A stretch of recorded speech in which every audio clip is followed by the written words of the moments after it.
Ma première entrée en cellule, c'était à Lyon. C'était la cellule qu'avait occupée Klaus Barbie. C'est-à-dire que là, vous avez vraiment le sentiment d'être descendu au plus bas de votre vie.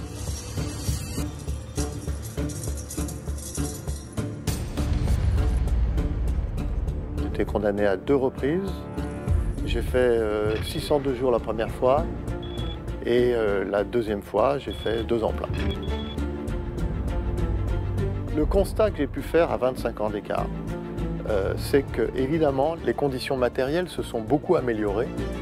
En revanche, les conditions humaines sont juste catastrophiques, que ce soit pour les surveillants ou pour les détenus.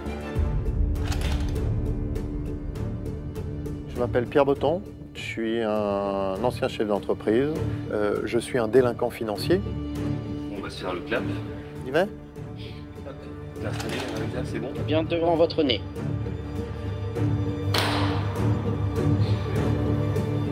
Les prisons françaises ont accumulé un retard, mais absolument considérable.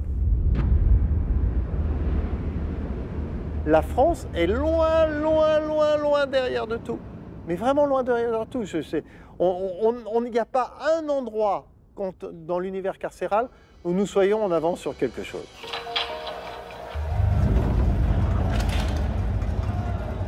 Le problème pour les Français donc, qui payent ce système carcéral, c'est qu'il ne sert à rien. C'est qu'il échoue. Aujourd'hui, le nombre de faits divers qu'on peut voir où des gens sont allés en prison et ont récidivé ou réitéré, c'est juste énorme. Et pour des faits très très graves. C'est bien simple. On a 60% de récidive. 60%, c'est énorme.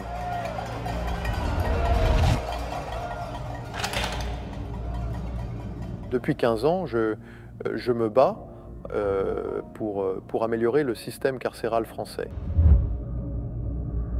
Parce que, qu'on le veuille ou non, ceux qui sont incarcérés vont ressortir un jour et il faudra bien vivre avec eux, dehors.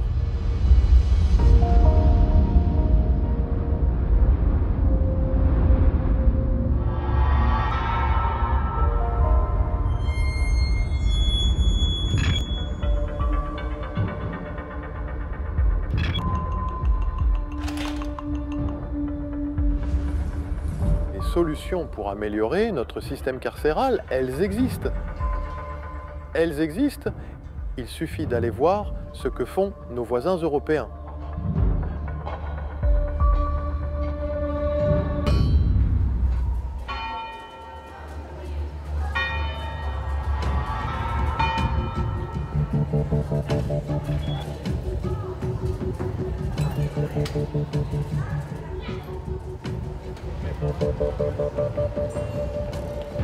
La Suède connaît les prisons ouvertes depuis 1975, c'est-à-dire ça fait 50 ans.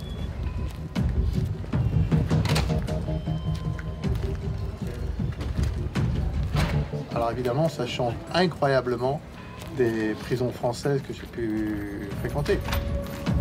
Mais on a un taux de récidive qui est 2 fois inférieur à celui de la France.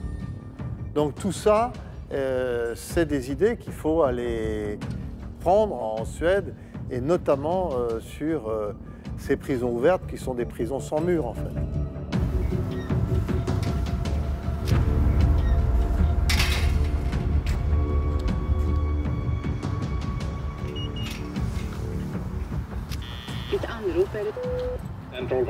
Yes, hello, it's Mr. Botton. I have an appointment with Mr. Nilsson. Oui, je vous ouvre. Thank you.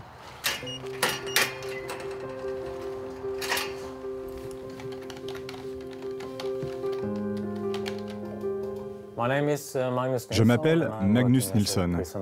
Je suis le superviseur ici, au sein du service de probation pénitentiaire suédois.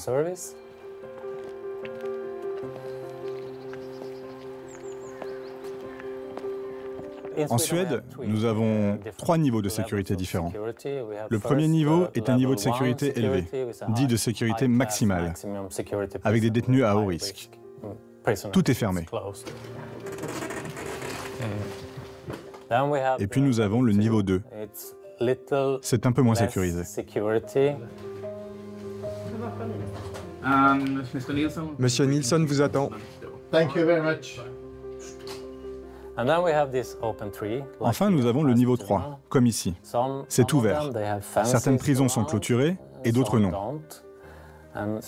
Parfois, on utilise le bracelet électronique pour surveiller les prisonniers.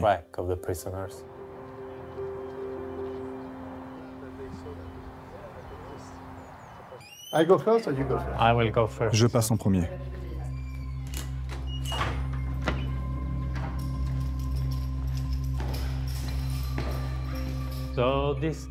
Cette porte permet de rentrer dans l'espace d'incarcération. On passe dehors.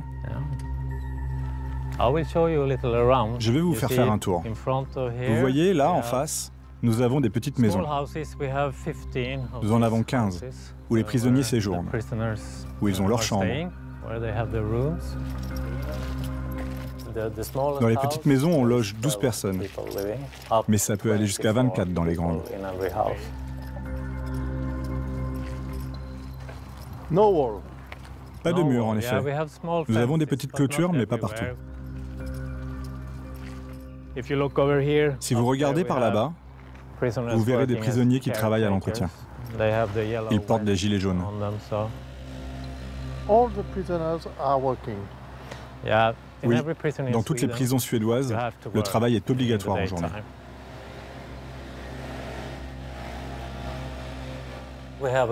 Nous avons environ 150 prisonniers. Et nous avons toutes sortes de prisonniers ici. Il y a des condamnés à perpétuité, des délinquants pour conduite en état d'ivresse, des agresseurs, des trafiquants de drogue et des meurtriers.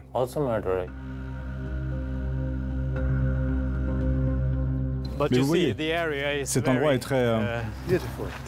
Oui, voilà, très beau. Ça fait du bien aux prisonniers. Et ça nous fait du bien à nous aussi, qui travaillons là. Les choses sont plus calmes. Il n'y a jamais d'agressivité entre les prisonniers.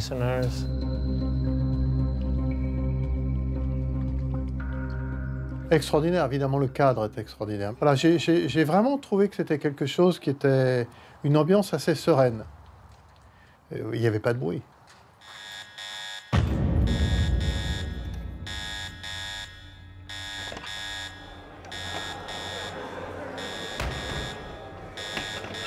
En France, une prison, c'est des bruits, des cris, des hurlements, des sirènes, des gens qui tapent aux portes. C'est cette porte qu'on ferme. C'est les clés, c'est les bruits de clés. Donc vous êtes calé là-dessus. Et chaque fois, vous devez vous défendre. Vous défendre contre le temps, vous défendre contre le bruit, vous défendre contre les autres, vous défendre contre la machine judiciaire qui vous broie. Lutter contre ça, c'est absolument terrible.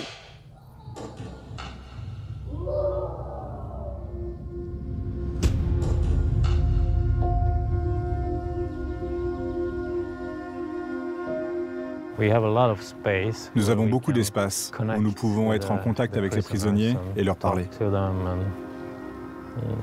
Et c'est vraiment quelque chose que nous privilégions, parce que nous croyons fermement dans le système des prisons suédoises.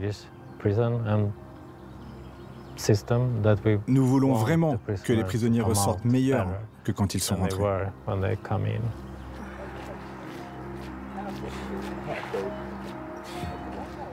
Le plus important, c'est la passion, les convictions qu'ont les gens qui sont au sein et qui travaillent au sein de cette prison. Ils ont la conviction que leur travail, c'est pas de garder, c'est pas la sécurité, ils sont convaincus que si jamais ils travaillent, si jamais ils parlent avec les gens, ils vont les faire sortir un peu meilleurs.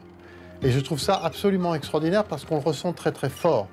Et je pense que les détenus le ressentent très très fortement.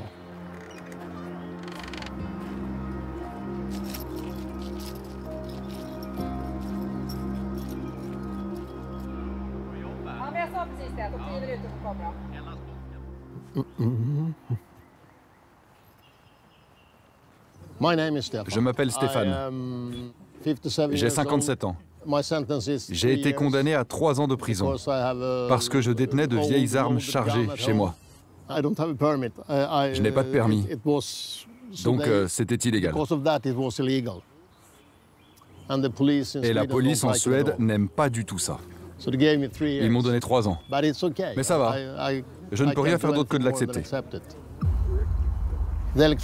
Avec le bracelet électronique que nous avons, ils ne me voient pas quand je suis ici. Quand je sors, ils ne me voient plus.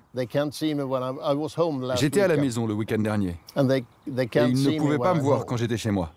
Mais ils peuvent me voir quand je reviens ici.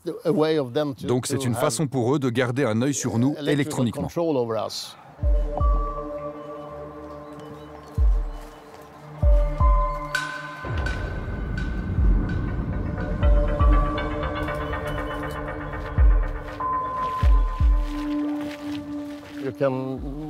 On peut jouer au football, à l'intérieur comme à l'extérieur, et faire du beach volley. C'est vraiment un endroit agréable.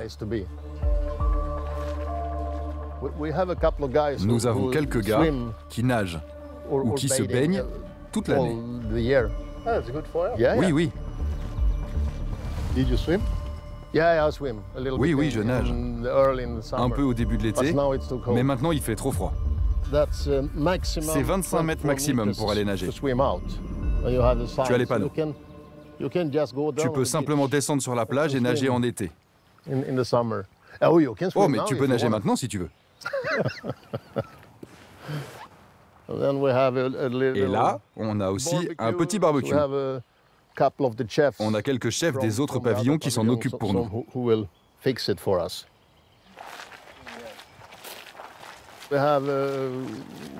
On a aussi un ou deux gars responsables de la pêche.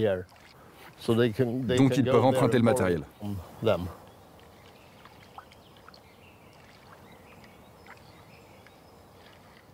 Les pays nordiques, ils savent que quand ils font une prison ouverte, peut-être qu'effectivement, un jour, il y aura une évasion et que ça peut mal se passer. Mais peut-être faut-il accepter ça, l'intégrer chez nous, pour, en revanche, sauver 1000 ou 2000 personnes. Pourquoi ne sommes-nous pas capables de créer des prisons comme celle d'Asptuna? Je me pose la question. Pas pour tout le monde, bien sûr. Il faut choisir les détenus.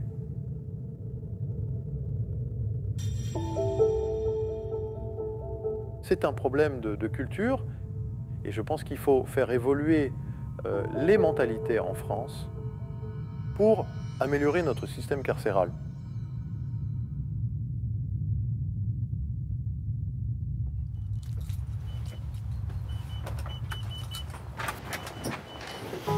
So it's just to... We have to put the children outside.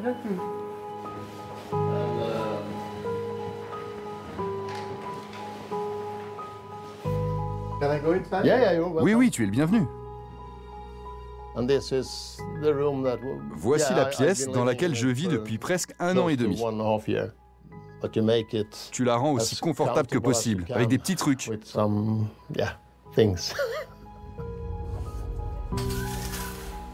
Il y a une belle vue ici. Pas de barreaux. Mais c'est une fenêtre blindée.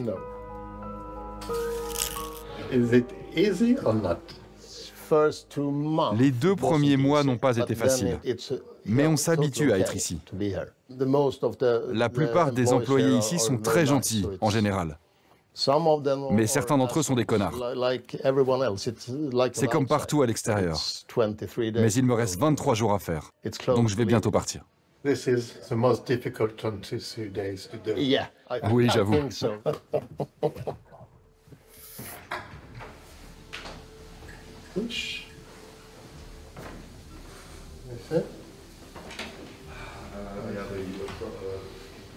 C'est vachement clean, hein? C'est propre, hein? Et là, nous avons une cuisine commune. Nous avons 2 gars qui cuisinent pour nous. Ils préparent le déjeuner et le dîner. Nous avons de la très bonne nourriture. Who pay for this? C'est nous. Nous avons environ 5000 couronnes par semaine, 450 €. Donc on achète de la viande, du poisson, du poulet, un peu de tout. You never cook? Si, je cuisine parfois. Eggs? Ouais, et j'aime bien le thon. Grow vegetable here? Oui, on a un potager. On a 2... Garden? Okay. And you eat them? Yeah. Good.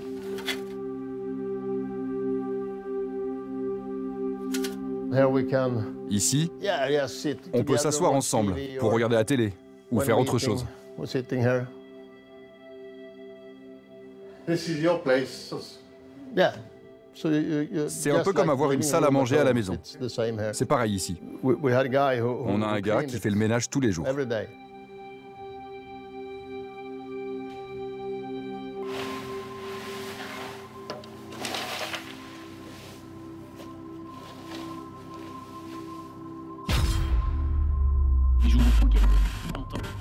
Europe 1 matin. 7h12 sur Europe 1. 350 policiers et gendarmes sur la piste du commando responsable de la mort de 2 surveillants à la maison d'arrêt d'Évreux. Alors que l'établissement ne compte que 510 places, ce sont 946 détenus qui sont actuellement incarcérés. Prison surpeuplée et matelas à même le sol, des conditions d'incarcération qui valent à la France de fréquents rappels à l'ordre par la Cour européenne des droits de l'homme. En France, on a 62 000 places pour 80 000 détenus. La surpopulation, je sais que les Français, ils s'en moquent, et ils ont peut-être raison, mais la surpopulation, ça veut dire quelque chose. Ça veut dire moins de suivi médical, moins de parloirs, moins d'activités, beaucoup plus de tension pour les surveillants. Vous comprenez bien que quand des structures sont faites pour un certain nombre de détenus, si vous multipliez ce nombre de détenus par 2, c'est impossible.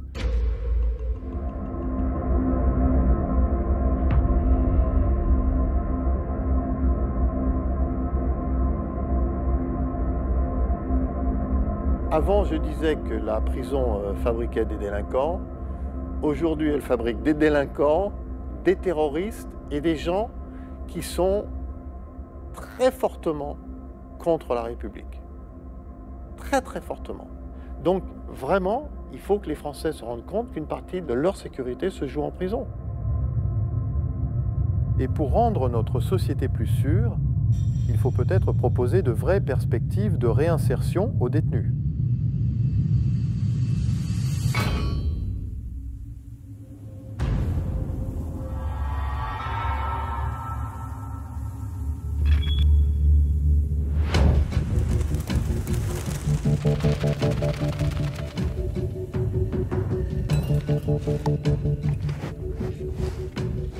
On a la prison ouverte de Witzwil avec une certaine communication avec l'extérieur et avec les honnêtes gens. Pas de mur, très peu de gardiens. En fait, vous ne voyez pas de sécurité. Il y en a, mais vous ne la voyez pas. Et ensuite, c'est ces détenus qui, un s'occupe des cochons, le deuxième s'occupe des chevaux, le troisième s'occupe de réparer les tracteurs, et à chaque fois vous disent bonjour. Et on a le sentiment, comment vous expliquer, on a le sentiment de quelque chose d'assez normal.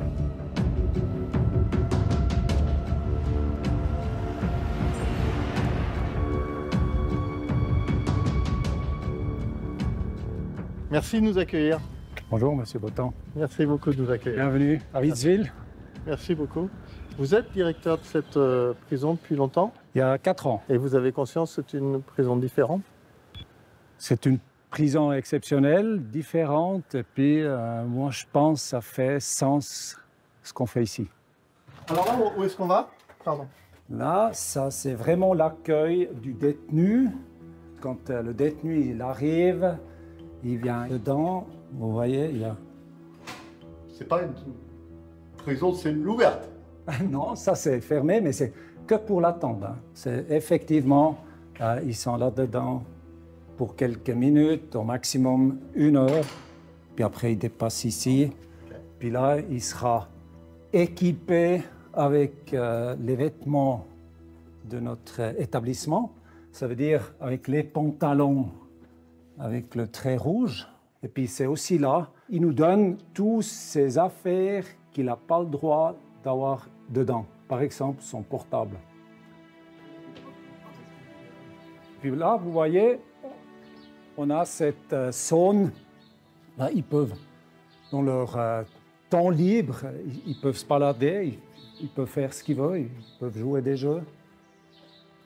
Mais ici, dedans, on sait, quand ils sont là, après, quand ils dépassent ces tourniquets, il est enregistré à notre centrale. Et puis là, on a un logiciel qui nous aide de voir qui est dedans ou qui est dehors. Là, vous voyez une de ces secteurs, groupes d'habitation, comme on dit, toujours avec les 20 cellules à disposition, et puis avec un secteur où ils se nourrissent, ou bien un secteur aussi pour leur temps libre. Alors, quel est le principal problème sécuritaire ici? Effectivement, c'est les drogues. On essaye de les trouver. On a des chiens anti-drogue, on fait des contrôles. Vous, la prison a des chiens anti-drogue? Voilà, ça veut dire quand on fait des recherches sur notre terrain, on cherche des drogues. De temps en temps, il y a aussi des contrôles de cellules où on est effectivement avec les chiens. Mais c'est un combat qu'ils n'arrêtent jamais.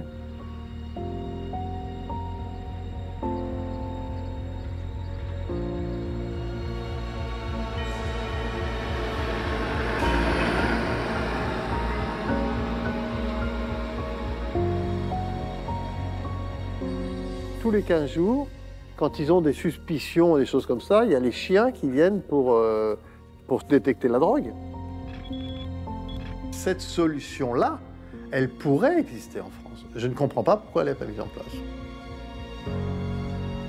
Quand on visite une prison française, vous avez des barbelés, des murs immenses, des caméras de partout, il y a des grilles de partout. Et en fait, tout rentre. Absolument tout rentre en prison. Moi, j'ai vu des chichas dans une cellule. Hein. Les téléphones, n'en parlons pas. Hein. Des couteaux en céramique. Hein. J'ai vu un gars avoir 3 écrans. Les PlayStation, enfin, voilà, absolument tout rentre en prison. Un détenu avait une piscine d'enfant, hein, dans sa cellule. Hein.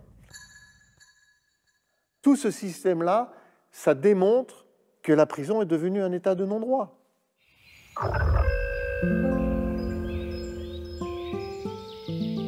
Au lieu d'être dans un système comme en France, qui est tout le temps plus sécuritaire, là, ici, on est dans le système inverse, c'est-à-dire qu'on a le sentiment qu'on réfléchit. Et quelles sanctions il y a si jamais il y a de la drogue? Pour les drogues, il y a une sanction d'arrêt. Ils vont dans une cellule d'arrêt. Là, c'est vraiment après fermé. Ça veut dire qu'ils sont à 23 heures enfermés dans la cellule. Et puis, ils ont 1 heure de libre où ils peuvent se balader dans une petite espace à disposition. Je vous montre une cellule. Une cellule vide à l'heure actuelle. 10 mètres carrés. Ah oui. Les meubles faits à Vittesville avec des détenus. C'est du travail des détenus qu'on a fait ici. Oui. Ils ont télévision, ils ont leur propre téléphone, ils payent. Pour la télé et pour le téléphone. Voilà, pour la télé, c'est environ, je pense, 19 francs par mois. Et puis le téléphone, c'est à la minute. Et donc, c'est fermé à quelle heure le soir? Le soir, c'est fermé à 21h. Là, sa liberté arrête.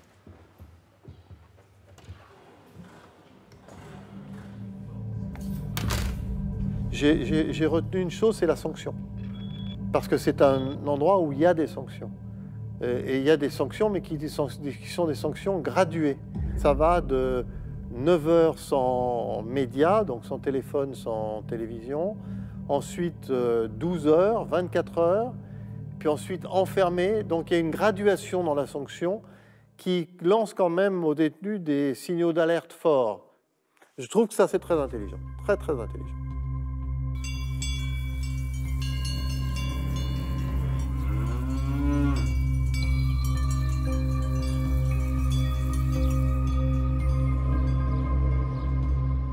Alors je vous montre notre ferme. La plus grande ferme en Suisse avec une 800 hectares de surface.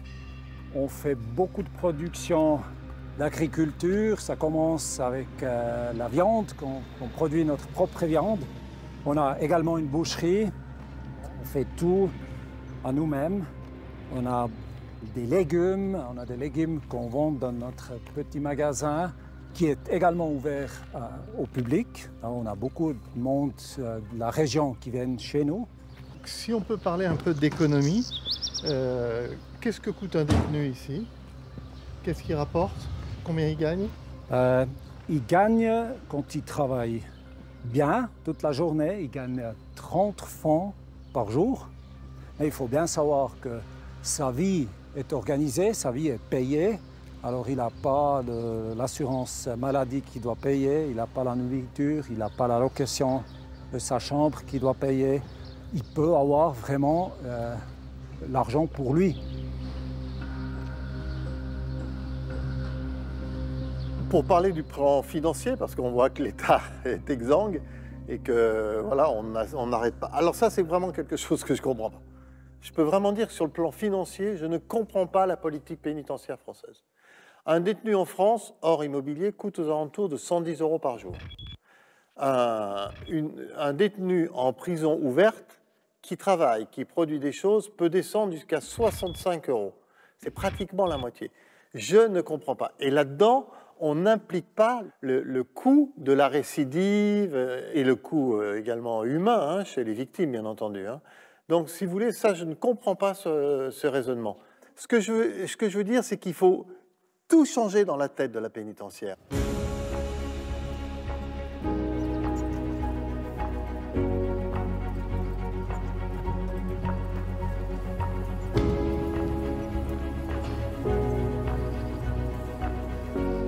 Donc on va sortir de la prison à travers ce grillage, cette barrière orange. Là, on franchit la porte de la prison. On franchit la porte de la prison. Incroyable. Ouais. Top, top, là t'es dehors. Ouais, et là c'est dehors. Hein? Ouais, c'est la liberté là.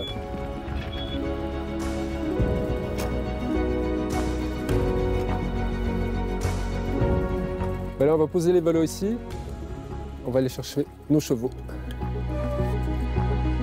Tu les ouvres complètement jusque là-bas? Non, tu fermes la route en fait.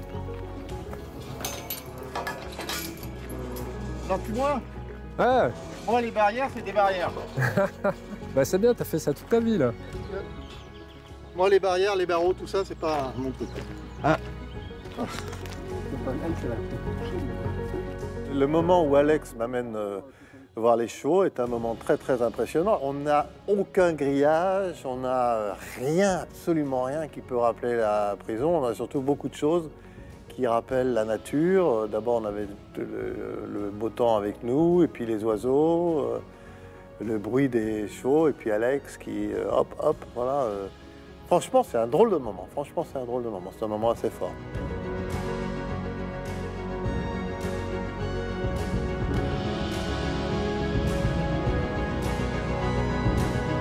Donc là, les chevaux qui sont là, ils appartiennent à qui? À des privés qui louent en fait l'espace pour leurs chevaux.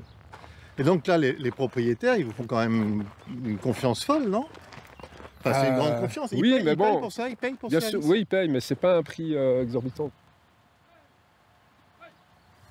Remettre, hop, hop, hop, hop. Remettre, hop, hop, hop. Hey, come, remettre. Hey. Allez, die. Jeune. Remettre. Allez, die. Comme. C'est un peu curieux là. Ils sont un peu peureux là. Hey, comme. Remettre. Là, je peux te donner ça? Ouais. Tu secoues un peu, ils vont. Et j'avance. Comme. Hop, hop, hop, hop. Ah, ils ont bouffé, ils bouffent, là-bas. Là, il faut être vigilant aussi avec les chevaux parce que ça peut être dangereux, hein. Ils ont des réactions des fois. S'il y a un animal qui s'approche d'eux, d'un coup il part dans tous les sens. Il faut être vigilant. Allez, hop, hop. Hey, hop, hop, hop. Hey, hey, hop, hop. Hey, hey. Hop, hop, hop.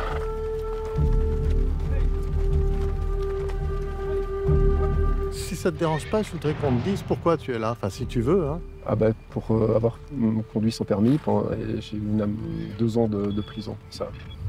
Bon, parce que je l'ai fait sur une période de 6 ans, et avec plusieurs amendes, contrôle de police.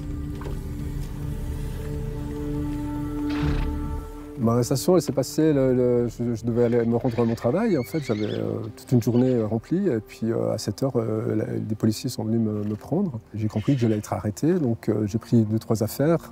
Ils m'ont amené au poste. Direct la case prison. Direct, voilà.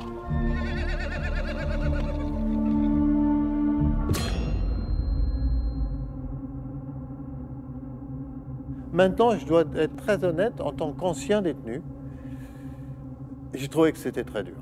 Donc c'est surprenant, hein, parce que donc on est enfermé que le soir, voilà. Mais j'ai trouvé moi que c'était très très dur. Vous voyez, je veux dire, être sur son vélo, passer la grille et se dire qu'on va pas prendre son vélo et aller voir sa famille et s'auto-réguler soi-même. Moi, je trouve que c'est très très très très dur.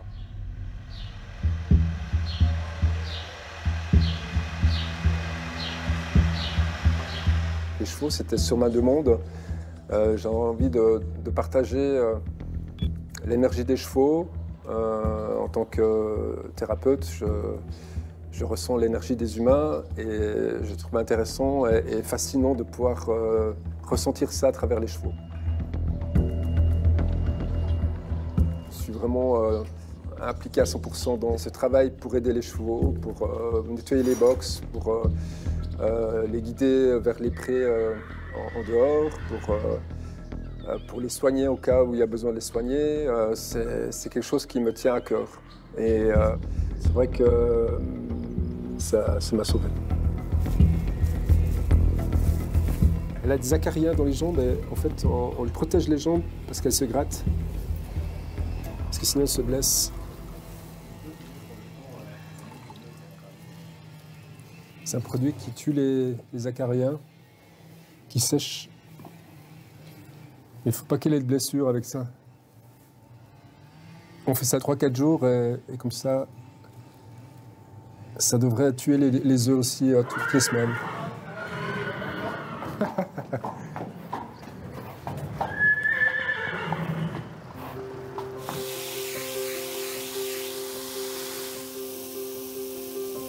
J'ai pris conscience en prison, même à un niveau plus profond pour moi-même, pas simplement pour la société ou pour la justice en fait. J'ai compris personnellement que c'était une entrave pour ma propre vie de faire une action qui est pas légale en fait.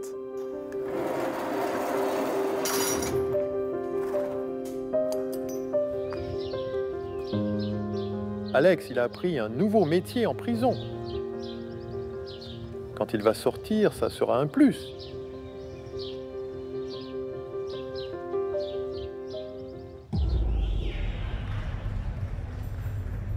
Moi, j'ai rien appris en prison. J'ai rien appris. Si ce n'est que j'avais fait souffrir ma famille, mes enfants. Mais j'ai rien appris. Voilà.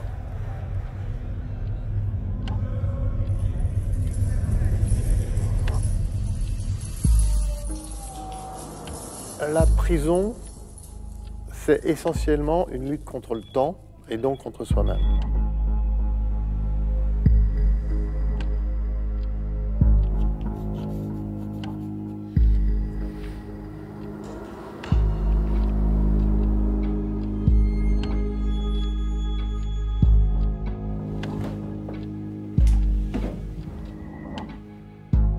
S'il y avait une chose à changer en prison, c'est l'oisiveté.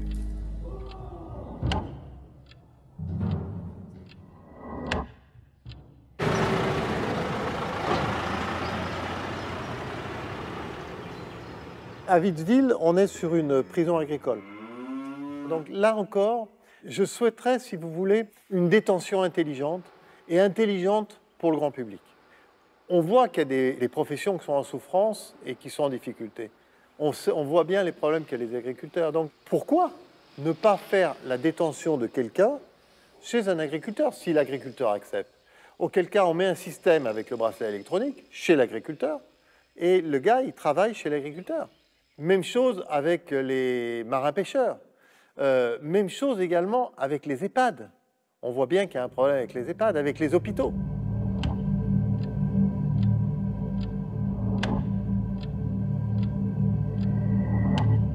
Ensuite, il y a un truc assez extraordinaire, c'est qu'ils ont eu un problème à un moment de chantier. Ils faisaient un chantier à Witzwil et ils ne savaient pas où mettre les détenus. Alors, au lieu de faire ce qui se passe en France, où on ferme la prison et on bascule, ce qui s'est fait à la santé d'ailleurs, quand les travaux de la santé, on a basculé tous les détenus sur les prisons tout autour, eh bien, eux, ils ont mis des containers. Ça, voilà les fondations. Là, ici, vous voyez la grue qui amène et qui assemble comme des Legos les containers. On voit bien ici, vous voyez, la façon dans laquelle ça s'empile à l'angle. Voilà l'intérieur d'une cellule.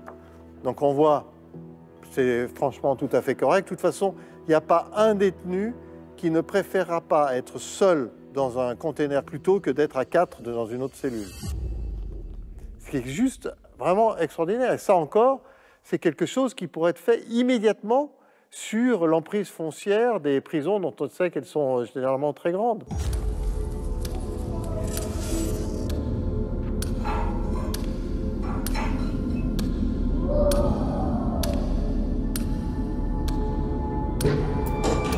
Il y a un autre sujet fondamental qui permettrait de faire baisser la violence dans notre système carcéral et donc dans notre société, c'est celui de la mixité en prison.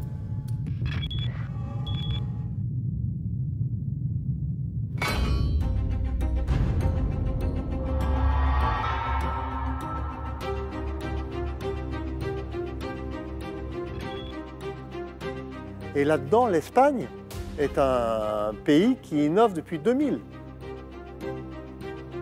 Depuis 2000, ce pays innove avec 20 quartiers mixtes dans des prisons et avec une prison totalement mixte.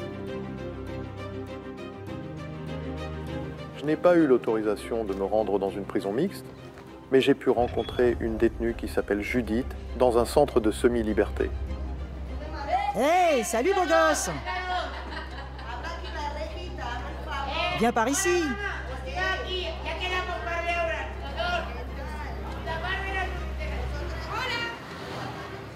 Et si j'ai tenu à la voir, elle, c'est parce qu'elle connaît bien l'univers des prisons mixtes.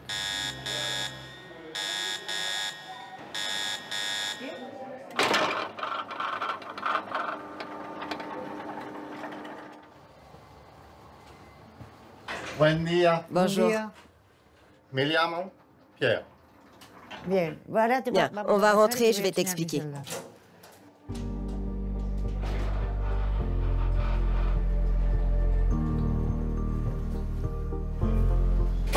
Ah, dans ta cellule? Oui, celle qui est au bout du couloir.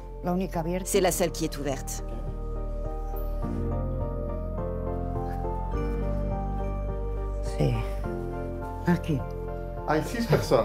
Ici, on est 6. C'est une chambre pour 8, mais on est 6. Ça va, Judith? Oui, super. Il y a beaucoup d'agitation. Pierre, tu peux faire un clap? Merci d'abord de nous recevoir. De rien. Et je voudrais juste savoir depuis combien de temps tu es en prison? Ça fait presque 5 ans que je suis incarcérée. Je suis entrée en 2020 pour purger une peine de 10 mois. Ils m'ont dit que je ne resterais pas longtemps. Mais ils m'ont gardée pour un autre délit. Et puis encore un autre. Puis un autre. Et au final, j'ai pris 6 ans et demi. Et aujourd'hui, tu es en semi-liberté? Oui, je ne viens ici que pour dormir. Et tu peux nous dire juste pourquoi tu as été en prison? J'ai été emprisonnée pour diverses raisons, un peu par la force des choses. pour avoir fracturé des portes et volé, ce genre de choses. C'était pour me procurer de la drogue, mais je n'avais plus les idées claires. Et j'ai commencé à traîner avec d'autres drogués à droite, à gauche.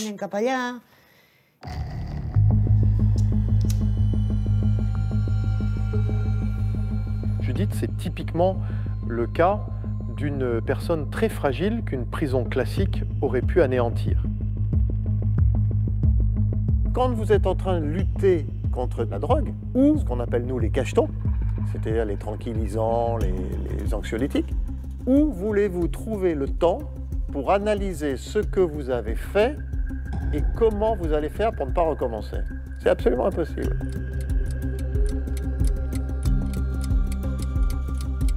Je pense sincèrement que la chance de Judith, c'est d'avoir été incarcérée différemment. À un moment donné, j'ai été transférée à la prison de Brians. Brians,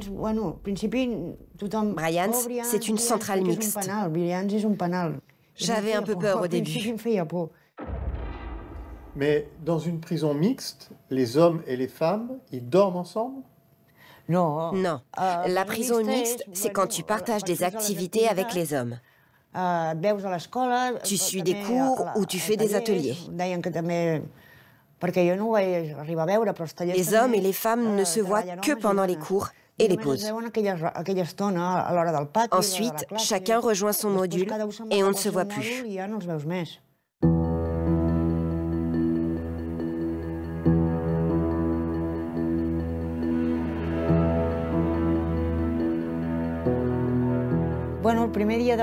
Pour mon premier jour d'école, j'étais la seule femme de la classe. Je m'étais inscrite dans une classe de français. Et quand j'ai vu que j'étais la seule femme au milieu de tous ces hommes, je me suis dit, j'y vais ou j'y vais pas. J'y suis allée, mais l'ambiance était tendue. Je ne savais pas où me mettre. Mais j'ai appris à les connaître. Chaque jour, une nouvelle femme arrivait et on s'est retrouvés à plusieurs femmes. Mais la plupart d'entre elles, on aurait dit qu'elles allaient en discothèque plutôt qu'à l'école. C'était flagrant. Mais je ne vais pas m'étendre là-dessus.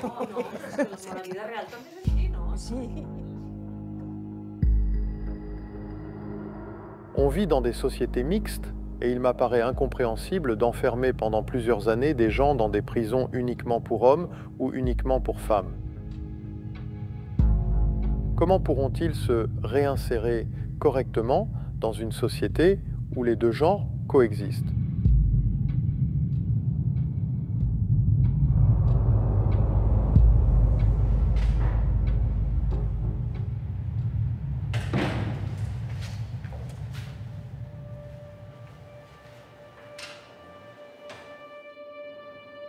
Je m'appelle Luis Soria.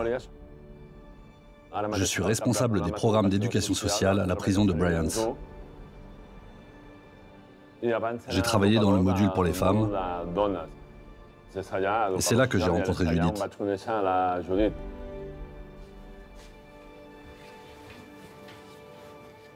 Je me souviens d'une expérience particulière que nous avons vécue ensemble. C'était une expérience thérapeutique. On a travaillé avec des hommes qui avaient commis des violences contre les femmes et des femmes qui avaient subi la violence des hommes. Cette expérience a été très enrichissante pour les hommes qui ont pu réfléchir à ce qu'ils avaient fait de mal. Et pour les femmes qui ont pu exprimer librement leurs ressentis.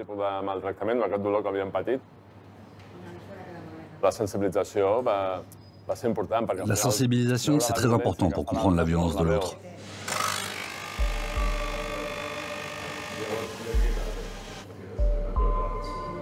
Tout cela a été salvateur, pour elle et pour eux.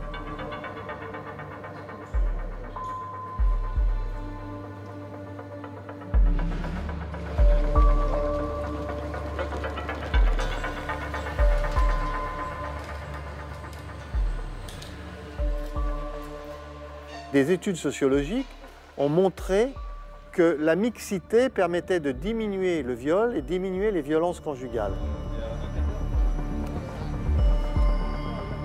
Et quand on applique le principe de mixité en prison, on reproduit les conditions de vie en société et on atténue la rupture entre le dedans et le dehors.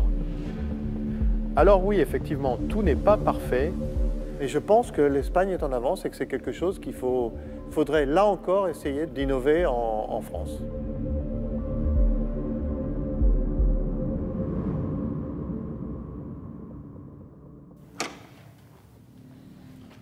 Et si je me bats pour que la France innove, c'est parce que j'y crois.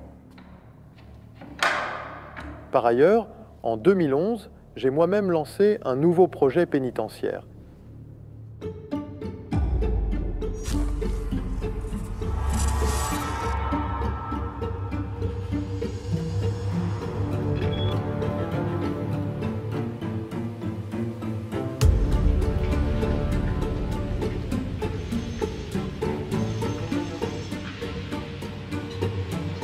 Cette prison, c'est 15 ans de combat. 15 ans de combat dans ces 600 pages. Et la réalité est en train de se construire à Saint-Laurent-Blangy, qui est une ville de 6000 habitants, collée à la ville d'Arras, dans le nord. C'est presque le but ultime du combat de ma vie, en fait. Le projet est assez simple, finalement. C'est de montrer qu'on peut incarcérer différemment certains détenus. Et c'est une prison ouverte, dans laquelle il n'y a pas de mur, dans laquelle tout est basé sur le travail.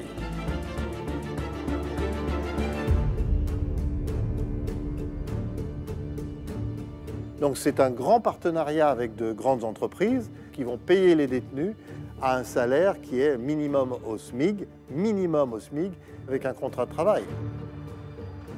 Et avec des ateliers de production et des commerces accessibles à tous à l'intérieur même de la prison.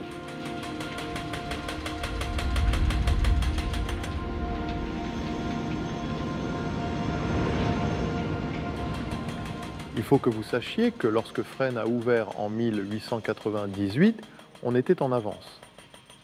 On venait du monde entier pour voir la prison de Fresnes. Première prison en France où on avait l'eau courante. Ensuite, première prison où on n'avait pas une tenue.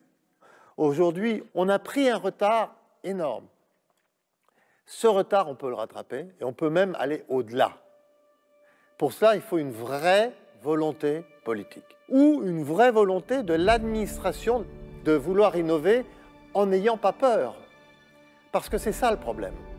Allez-y, innovons. Il n'y a pas de risque. Le seul risque, c'est que ça revienne à la situation actuelle. C'est le seul risque.